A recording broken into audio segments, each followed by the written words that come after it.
In today's video, I'm going to be answering the question, what should I start investing in? If you are like me and you are really taking your finances seriously, you want to start investing, but you don't know what to start investing in first, then this video is for you.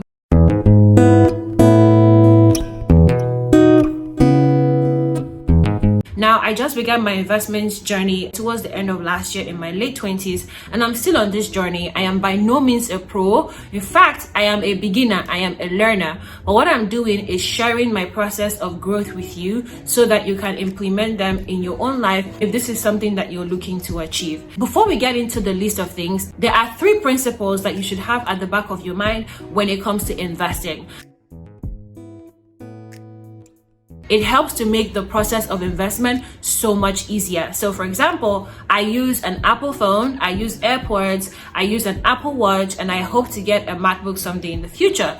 I am someone who understands Apple products. I love Apple products, and it makes sense for me to think about starting my investment journey by investing in a company like Apple. I'm not saying that that's the first thing that you should do. I'm saying that this is a principle to apply if you are a newbie when it comes to investing. When you Google the different things to investing, different industries, different sectors will come up, and it can be very, very confusing to narrow down what you want to start investing in. The best way to go is to start investing in things that you understand and things that you know. Now, if your mindset is to make money pretty quickly or to make fast money through investing, you may not want to go through this process, but I'm one of those people who like to think long term. And even though I'm young and I can afford to take risks, at the end of the day, I believe that a smart investment portfolio is one that balances out stable investments with more risky ones. Okay, so I'm starting out my own process by investing in things that are stable, and then as my income continues to grow, I can pull out more money and invest in riskier things. So when I talk about things that are stable, I'm talking about things like gold, things like ETFs, government bonds, mutual funds. For me, I personally started by investing in ETFs. ETFs are known to be a lot safer and are known to, bring about long-term gains for the people who have invested in them. So when you hear about ETFs and you also hear about index funds, this is what I'm referring to. The best place to start: ETFs, index fund. The ETF that I currently invest in is VOO, and the reason why I invest in this ETF is that I think they have some kind of affiliation with S&P 500, which is one of the world's leading index funds. That's where I chose to put my very first, second, third investment into, was an ETF.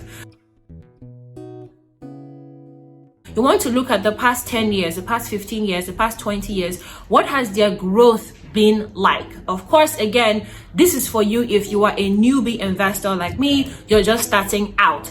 Other people who have been in the industry for way longer can choose to take riskier plunges and invest in startups and the sort. But for those of us who are just trying to figure out how this investing thing works, it's a lot wiser to start by investing in companies that have shown to have years of progress. So even if the companies might have had 1 or 2 dips in their stock prices or in their valuation, they've continued to grow. When you look at their track record in the past 15, 10, 20 years, it's been pretty much stable. So don't just wake up and because someone says invest in X, you decide to jump and invest in that thing. So the first guiding principle is to invest in products and services that you use on a daily basis. The second one is to start your investment by investing in, things that are more stable. And I gave examples of ETFs, mutual funds, golds, things like this. And I said, for me personally, I started by investing in ETFs.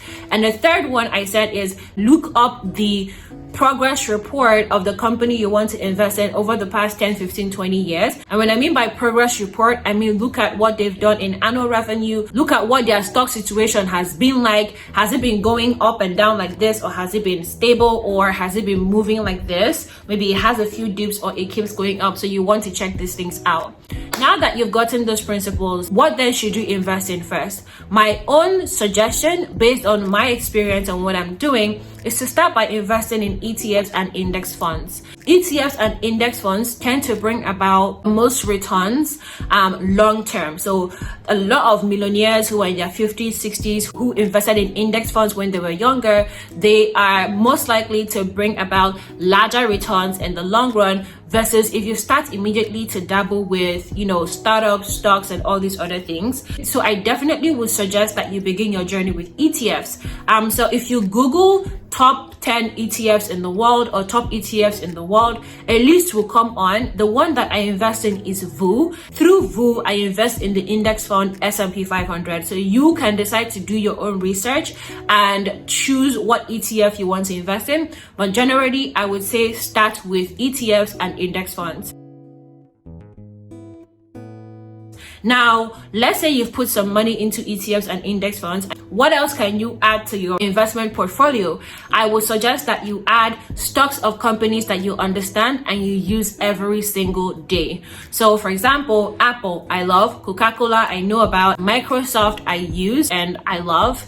Google, I use Google every single day. Amazon, I use Amazon and I understand what they do. And so the point I'm trying to make is, as a beginner investor, if you're looking at what you should invest in after you have invested in ETFs, or you want to add something else in your investment portfolio, I would 1000% suggest that you start by adding to your portfolio the stocks of companies that you understand. If you're thinking, okay, Diamond, I don't have $2,000 or $3,000 or $1,000 to buy, you know, an Amazon stock or any of these stocks that you're mentioning, that's fine. That is a strategy to invest in these stocks using just $5. I'm going to link the video where I teach about investing in stocks with as low as $5 in the description box below, so that you will learn how to do that. So if this is something that you don't know how to do, go ahead and watch that video. It will break it down for you. The third thing I would say to consider investing in, mainly because I myself want to invest in those things, is not for everybody. This is by no means like something that you absolutely have to do to get results. This is just what I'm doing, and as I keep growing, of course, I will keep learning and changing things. But the third thing I would say to consider investing in are stable coins in the crypto world. So stable coins are things like Bitcoin, Ethereum. Like, I would say to consider investing in them because over time they have been stable on the market. No matter how the crypto market has dipped, somehow Bitcoin will always bounce back, Ethereum will always bounce back. And so when you're thinking about buying or making investment and you want to diversify into the crypto space, I definitely suggest investing your money into stable coins like crypto, Ethereum. And if you Google stable coins, you're going to find more of them that you can choose to invest in. I make most of my investments using BANBOO, and I am at that point where I'm trying to figure out how Binance and Coinbase work so that I can also start buying crypto as well. But inside of BANBOO, I believe that there's they're either like funds, or I don't know what they're called, that allow you to invest in crypto. But I just want to invest in crypto directly using Binance or Coinbase. I hope this video has been helpful for you. I drop videos here around entrepreneurship, personal finance, and personal development, and I'm by no means an expert. I'm just on here sharing my own lessons, mistakes, you know, as I go through the process of creating my dream life and become a bad bitch when it comes to money. Thank you so much for watching. Don't forget to like the video and subscribe if you gained value from this video. See you in the next video. Bye bye.